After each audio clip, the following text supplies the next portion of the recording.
Máxima tensión en los Estados Unidos, un resultado que no termina de definirse. Allí estamos todos atentos. El ojo del mundo está puesto en el país del norte. Luis Segarra tiene más detalles desde aquel lugar. Bueno, la novedad de las últimas horas ha sido que se ha dado vuelta, se ha revertido la tendencia en dos estados que se consideraban clave, Georgia y Pensilvania.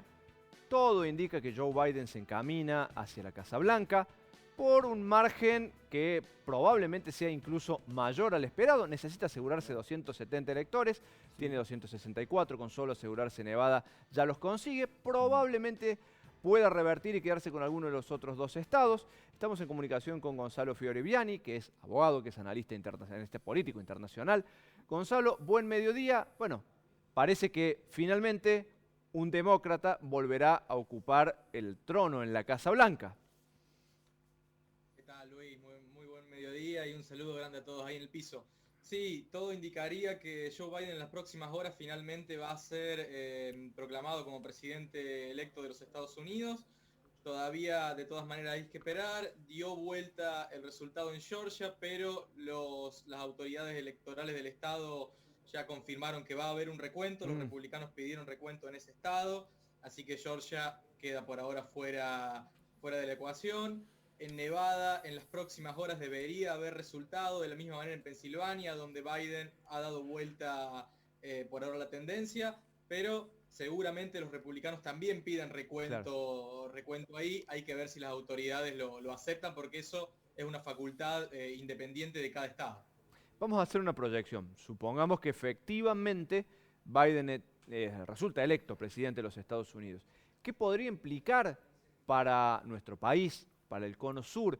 ¿Qué impacto podría tener en materia de política exterior para los Estados Unidos, siempre en el marco de una pandemia? Sí, por supuesto.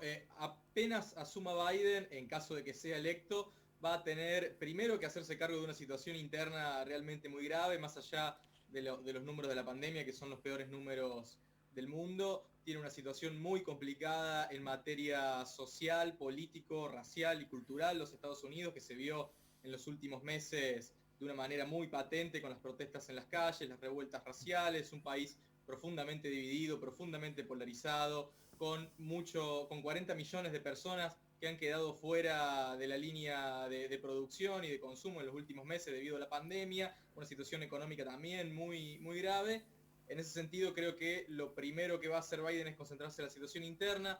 Después, en lo que respecta a política exterior, puede llegar a haber algunos cambios respecto de lo que fue la administración Trump. Los demócratas históricamente han tenido una política exterior mucho más, si se quiere, intervencionista en el mundo. Hay que ver también cuál de los sectores del Partido Demócrata se queda con la conducción de la Cancillería, de la política exterior. Sí, son los sectores más progresistas, más representados en lo que es Bernie Sanders o Alexandria Ocasio-Cortez, o los sectores más establishment, más históricos del partido, como es el mismo Biden. En lo que respecta a América Latina, a Argentina en particular, vamos a seguir siendo una pieza más de lo que es la disputa entre Estados Unidos y China por el control comercial de los mercados de los países periféricos, de los países emergentes. En ese sentido, no creo que haya grandes cambios. Gonzalo, buen mediodía. Eduardo te saluda. ¿Presentó alguna prueba de fraude Donald Trump? No, absolutamente ninguna prueba de fraude. De hecho, las cadenas de noticias como Fox News, que es históricamente republicana y muy cercana a Trump, es donde Trump siempre iba a dar las entrevistas, a dar las notas, a comunicar sus políticas. Ayer lo cortó mientras él estaba hablando para decir que estaba haciendo graves acusaciones, pero sin presentar absolutamente ninguna prueba. En ese sentido, todo el arco político estadounidense, salvo los más ligados al presidente, están de acuerdo en que no hay ninguna prueba que indique fraude de ninguna manera. Inclusive sectores de la misma administración Trump ya hoy empezaron a reconocer la derrota, ya empezaron a hablar de un traspaso que sea lo más ordenado posible. Hoy el secretario, quien se ocupa de las cuestiones económicas del gobierno de Trump desde hace 3 años, salió a hablar en un tono de despedida, donde dijo que había sido un honor servir al presidente y que ya había que empezar a pensar en una transición pacífica. Así que en ese sentido, solo Trump y su círculo más íntimo quien está agitando los fantasmas del fraude. Gonzalo, por supuesto que no está bien preguntarte para cuándo va a estar la elección, porque no lo sabe prácticamente nadie, ¿no? Pero cada estado al que los republicanos quieran recurrir los votos va a ir demorando y dilatando esto, ¿no? A todos los estados les va a hacer lo Exactamente, mismo. bueno, claro, eso es un poco también el juego que viene haciendo Trump y su círculo de retrasar lo más posible la elección, enrarecer aún más el clima. Esto es una lectura política personal mía, pero lo que creo es que Trump está intentando minar en mayor medida posible la credibilidad y el capital político de Biden de cara a una futura presidencia que asuma lo más debilitado posible. Trump tiene un núcleo duro muy importante, lo votaron más de 67 millones de personas en esta Claro. elección, 5 millones de personas más que en la elección de 2016. Por lo tanto, todo este sector, todo lo que diga Trump, hay un sector muy importante de esa cantidad de votantes que le cree, que lo toma prácticamente como palabra santa. Sería un presidente que prácticamente la mitad del país no lo reconocería como tal. Entonces creo que los esfuerzos de Trump van en este sentido. Respecto de cuándo tendremos resultados, eso depende mucho de cada estado. Nevada ya ha dicho que el 12 de noviembre recién termina de contar, así que Nevada hasta el 12 de noviembre no vamos a tener resultados definitivos. En caso de que los republicanos impugnen, por supuesto, se va a ir mucho más. Pensilvania, dentro de algunas horas, terminaría de contar. Eso le podría dar a Biden 20 electores, lo cual también podría ya depositarlo en la Casa Blanca, pero probablemente sucede lo mismo que sucedió en Georgia. Son diferencias muy sutiles, muy finas, por lo cual seguramente haya algunas impugnaciones, algún intento de impulsar un recuento. Esto es una facultad de cada estado. Estados Unidos es un Claro. país muy federal, donde cada estado tiene facultades muy propias de cada uno de ellos, así que hay que esperar cuáles son las decisiones de cada estado, de cada órgano electoral.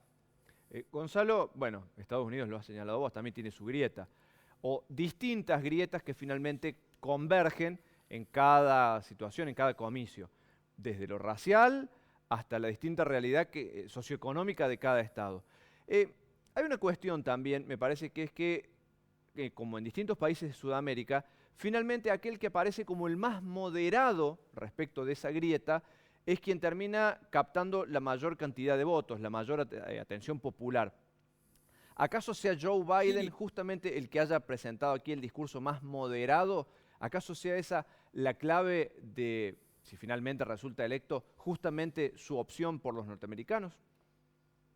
sí, sin dudas, coincido con esa lectura. De hecho, Biden lo tuiteó ayer en algún momento del día y ya es algo que viene diciendo durante la campaña, que él va a ser el presidente de todos los estadounidenses, no solo de los demócratas, en clara alusión a que Trump, dicen los demócratas o sus opositores, que es solo presidente de un sector. Acá la figura de Trump creo que es muy interesante en el sentido de que fue un actor político muy disruptivo en el sistema político estadounidense. Es alguien que se supo aprovechar muy bien de esta grieta que ya existía antes de él, pero él le dio voz sobre todo a un sector que no lo tenía, que es el sector de sectores medios, bajos, rurales, algunos sectores urbanos de ex cordones industriales que habían perdido su trabajo, en general, por supuesto, casi todos blancos, que no tenían representación en el sistema político, se veían constantemente defraudados por lo que Trump y ellos llaman el establishment o las elites, y en ese sentido Trump lo puso de manifiesto y por eso también ha logrado consolidar una base electoral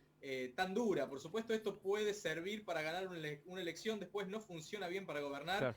y tampoco puede llegar a funcionar bien para lograr la reelección, cuando ya tuviste los 4 años de desgaste más todas las particularidades que tuvo esta administración, pandemia mediante. Creo que Biden en ese sentido fue muy inteligente el Partido Demócrata en poner a alguien como Biden, que es un histórico centrista, es un tipo sin posiciones excesivamente polémicas o excesivamente polarizadoras, a diferencia de lo que podría haber sido una candidatura de alguien como Bernie Sanders, que representa más, si se quiere, el sector a la izquierda del partido. Biden es un hombre siempre con posturas muy medidas, muy centradas, y creo que eso contrastó muy fuerte con la figura de Donald Trump, que en toda la campaña pareció más radicalizado que nunca, a Mm, diferencia de otros candidatos que prefieren moderarse para buscar claro. votos de centro. Él solo apeló su base electoral pensando que con eso le alcanzaba. Biden amplió, y esto se vio también en estados históricamente republicanos, como por ejemplo el estado de Arizona, donde por primera vez desde 1966 los demócratas ganaron, Claro. o caso del estado de Georgia, que en los últimos 70 años solo habían logrado ganar en 1992, con un candidato como Bill Clinton, que además era del sur, y ahora parece que Biden ganó, más allá de que falta el recuento de votos, hizo una gran elección, entonces creo que claramente le dio resultados esta política. Gonzalo, muchas gracias por este contacto con el Canal 10, con la Crónica del Mediodía, y seguiremos atentos a lo que sucede allí en el país del norte. Muchas gracias. Muchas gracias a ustedes. Gracias, Gonzalo. Fantástico. Bueno, tendremos que esperar más todavía.